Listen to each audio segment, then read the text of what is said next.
sejumlah informasi dari beberapa teman-teman di kepolisian, ya, yang mereka keberatan karena diminta oleh komandan, ya, nggak tahu nih komandan sampai di tingkat daerah atau tingkat pusat misalnya, tidak disebutkan, yang meminta untuk mengarahkan atau membantu pemenangan dari pasangan Prabowo Gibran. Edan, demokrasi dibungkam. Aiman Wicaksono diancam dan dilaporkan ke polisi karena berani bicara soal dugaan polisi tidak netral. Sudah tahu kan dalangnya siapa? Ya, ini firm. Ini nggak hanya satu, ada banyak yang kemudian memberikan informasi kepada saya. Seperti juga waktu kasus Sambo. Ini yang kemudian ramai, yang pertama kali saya angkat. Ada edaran yang saya dapatkan di beberapa KPU dan Bawaslu Jawa Timur terkait dengan permintaan video dengan visual HD dan juga lengkap dengan audionya untuk diintegrasikan dari KPU dan Bawaslu ke Polres tempat. Kalau itu dilaksanakan dengan baik dan benar, nggak apa-apa. Tapi kan ada indikasi lain. Halo, selamat datang di channel Redaksi Jurnal bersama JJ. Aiman Wicaksono, reporter atau jurnalis senior. Siapa yang tidak kenal beliau yang selalu tajam mengupas suatu kasus? Nurani Aiman senantiasa terusik melihat sebuah kejanggalan dari suatu peristiwa. Dan mungkin karena Nurani Aiman itulah beliau pun melihat Ganjar Mahfud sebagai capres dan cawapres yang sangat layak dan memang pantas memimpin negara ini. Ganjar Mahfud sudah teruji dan memiliki kapabilitas, sehingga Nurani Aiman pun dengan tegas ikut ambil peran dalam kontestasi Pilpres 2024. Dan sesuai dengan kapasitas beliau, maka Aiman pun dinobatkan sebagai jubir TPN Ganjar Mahfud. Jadi orang cerdas seperti beliau pun tahu betul apa yang harus dilakukannya untuk bangsa dan negara ini. Aiman tahu betul siapa yang didukungnya. Dan kabar mengejutkan pun datang. Ya, Aiman Wicaksono kabarnya dilaporkan ke polisi soal pernyataan jurnalis itu yang dianggap oleh pelapor termasuk tindakan menyebar kebencian dan kabar bohong atau hoax. Kata Aiman, saya mendapatkan informasi dari beberapa teman-teman di kepolisian. Mereka keberatan diminta komandannya yang mengarahkan pemenangan pasangan Prabowo Gibran. Aiman lantas mengatakan bahwa semua yang disampaikannya melalui Instagram pribadinya sesuai dengan apa yang ia dengar. Aiman berkata, semua yang saya sampaikan kemarin adalah apa yang saya alami dan itu adalah fakta, seperti dikutip laman kompas.com. Meski begitu, Aiman mengaku dirinya belum mengetahui ada pihak yang melaporkannya ke Mapolda Metro Jaya terkait pernyataannya itu. Pelaporan Aiman ini agak lucu, apalagi alasannya juga terdengar aneh dan mengada-ngada ya. Siapa juga yang menebar hoax kalau yang disampaikan Aiman adalah hasil pengamatan atau informasi di lapangan. Sebagai jurnalis berpengalaman, Aiman yang kini menjadi jubir TPN Ganjar Mahfud pastilah paham soal begitu. Memangnya kayak kubu Prabowo waktu itu yang mudah sekali tertipu wajah bonyok Nenek Ratna Sarumpait lalu menyatakannya sebagai aksi kekerasan fisik, tapi fakta berkata lain.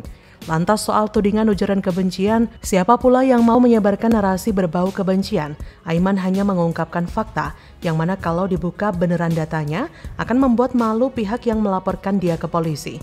Apa siap dilaporkan balik karena dianggap merugikan pihak Aiman?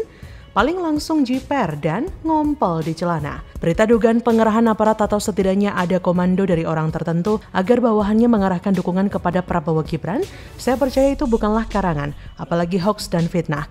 Kalau misal tidak benar, masa Pak Mahfud juga sampai bersuara keras mengingatkan agar aparat bersikap netral di Pilpres 2024. Apa iya sekelas Pak Mahfud berkata tanpa data dan fakta di lapangan?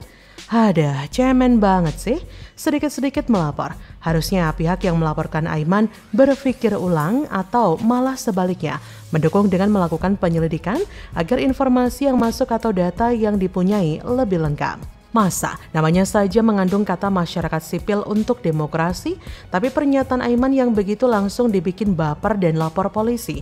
Cemen ah, lagi pula tahu dari mana kok sampai yakin Aiman sampaikan berita hoax? Berani sampean adu data? Dengan adanya pelaporan ini bisa diduga keras bahwa ini adalah upaya pembungkaman. Karena sosok Aiman kalau sudah bergerak, insting jurnalis investigasinya, maka semua akan bisa dikuliti. Jadi kubu lawan ini sangat ketakutan dan panik jika Aiman ini terus menyuarakan kebenaran dan kejujuran. Aiman bisa jadi akan menemukan kejanggalan-kejanggalan, bahkan kecurangan-kecurangan di Pilpres ini. Para pelapor ini berlagak seperti orang yang peduli pada bangsa dan negara. Padahal kalau kita bisa ngecek dan investigasi mereka, jangan-jangan mereka adalah panas pung memang. Orang-orang yang bergerak berdasarkan orderan, ya kan? Atau orang-orang ini adalah sederet pengangguran yang lagi pengen dapat kerjaan, ya kan? Sungguh Pilpres 2024 ini sangat berbeda sekali. Rakyat biasa benar-benar akan melawan penguasa. Sudah jelas-jelas mempertontonkan banyak hal yang memuakan. Benar-benar kami muak. Bagaimana menurut Anda? Kita nggak boleh alergi terhadap gugatan-gugatan baru tapi kan yang pasti keputusan MK itu sudah final dan mengikat. Ya, saya nggak tahu celah hukum apa lagi yang mereka ajukan, tapi ya nggak apa-apa. Ini kan orang sudah mulai menyerang dari wilayah manapun gitu loh. Dari soal hukum, politik dan sebagainya, dari dibilang Gibran itu anak ingusan, anak bocil, macam-macam lah. Playing victim, Noel Ebenezer sebut Prabowo Gibran diserang dari segala arah. Loh kok nyerang? Kan itu semua fakta busuk kubu kalian. Jelas halalkan segala cara gitu kok. Bukan masalah Gibran, bukan masalah generasi mudanya yang kita kritik. Kita setuju generasi muda itu terus berkarya untuk mengisi Indonesia Emas kelak. Carane, prosesnya yang ngawur itu. Zaman 2024 di Surabaya ini saya menyebutkan hendaknya masyarakat menyongsong dan melaksanakan pemilu dengan jujur dan adil, luber, jurdil, sesuai dengan ketentuan Undang-Undang Dasar. Halo, berjumpa dengan JJ di channel Redaksi Jurnal. Kubu Prabowo Gibran tidak mau sibuk mengurusi serangan fitnah. Sebaliknya, pasangan beda generasi fokus dalam agenda pemenangan dan menjadikan fitnah sebagai vitamin penambah tenaga menghadapi Pilpres 2024. Itu kata kubu mereka. Wakil Ketua Komandan Relawan TKN Prabowo Gibran, Immanuel Ebenezer, menilai capres-cawapres yang dijagokan tidak terpengaruh sedikitpun atas serangan fitnah. Keduanya dianggap lebih mementingkan bagaimana membangun manusia Indonesia dan membawa negara mencapai kemakmuran. Kata Noel, kita lihat Prabowo Gibran kan fokus untuk bagaimana menyediakan perut rakyat supaya tetap gemuk, tetap membuat nutrisi ke otak mereka ada. Kemudian terkait yang paling penting adalah ada tabungannya. Noel menganggap serangan fitnah kepada Prabowo Gibran merupakan langkah kotor untuk mendelegitimasi keduanya. Sementara Prabowo Gibran asik saja memikirkan cara bagaimana untuk mensejahterakan rakyat. Ia juga meyakini serangan fitnah dilontarkan memanfaatkan putusan MK dan MK-MK. Padahal kedua putusan tidak membatalkan status Gibran sebagai cawapres. Kata Noel, artinya dari perut isi otak sampai punya uang itu yang ada di kepalanya Prabowo Gibran untuk rakyat. Saya takut orang-orang ini berharap Republik ini chaos. Tapi saya yakinlah penegak hukum kita, TNI dan sebagainya sudah punya mengantisipasi hal seperti ini. Sebusuk apapun fakta soal permainan pelanggaran etika oleh pamannya Gibran Rakabuming Raka yang adalah anak kandung Jokowi yang sulung, itu tetaplah fakta yang harus diangkat terus-menerus. Tapi kok kubu mereka menganggap itu sebagai fitnah dan serangan? Saya kira ini jadi sebuah presiden buruk bagi bangsa Indonesia yang kita cintai. Presiden bagaimana reformasi bukan hanya balik ke titik nol, melainkan mundur lebih parah daripada Orde Baru. Jadi jangan sembarangan sebut relawan Ganjar bikin fitnah, karena kami hanya memaparkan fakta dan berikut fakta-fakta menjijikkannya. Fakta pertama, Gibran lolos karena putusan MK yang melibatkan pamannya. Ini sudah ditulis dengan jelas oleh Mahkamah Kehormatan Mahkamah Konstitusi. Kalau disingkat jadi MK-MK, jangan ngeres bacanya. Nah, kemudian fakta kedua, pendaftaran KPU Prabowo Gibran dilaksanakan setelah Gibran diputus oleh MK untuk boleh masuk ke kontestasi Pilpres.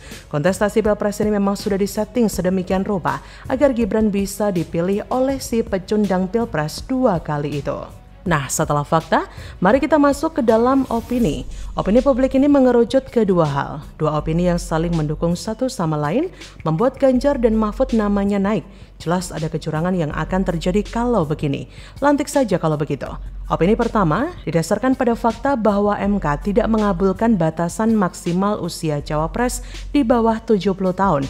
Prabowo tetap bisa lanjut. Kenapa? Banyak yang beropini bahwa memang si tua Prabowo yang sudah di atas 70 tahun itu masih nafsu berkuasa. Memang nafsunya ini nggak tanggung-tanggung. Jokowi yang sempat dituduh PKI, anak orang Singapura, oleh gerombolannya pun dijilat habis-habisan. Opini kedua, dari fakta bahwa MK meloloskan Gibran itu memang membuat masyarakat muak sama keduanya. Jadi bagaimanapun juga apa yang dikatakan pendukung Ganjar dan Mahfud adalah fakta. Jikapun opini mereka betul kok. Bagi relawan Ganjar, gak usah khawatir. Apa yang kalian bicarakan soal pemimpin karbitan yang uangnya banyak itu fakta kok. Tidak ada yang fitnah. Selama itu berdasarkan fakta-fakta lapangan, intinya memang hal tersebut dilakukan demi meloloskan putra mahkota. Asalkan kita tetap berdasarkan fakta lapangan yang ada dan keputusan MK yang dianggap ada pelanggaran etika berat yang dilakukan oleh iparnya Jokowi, Prabowo Gibran, jelas pasangan karbitan. Dan itu fakta. Kalau masih dibilang hoax ya artinya mereka yang panik. Ganjar Mahfud yang paling baik dipilih. Jadi bagaimana menurut Anda?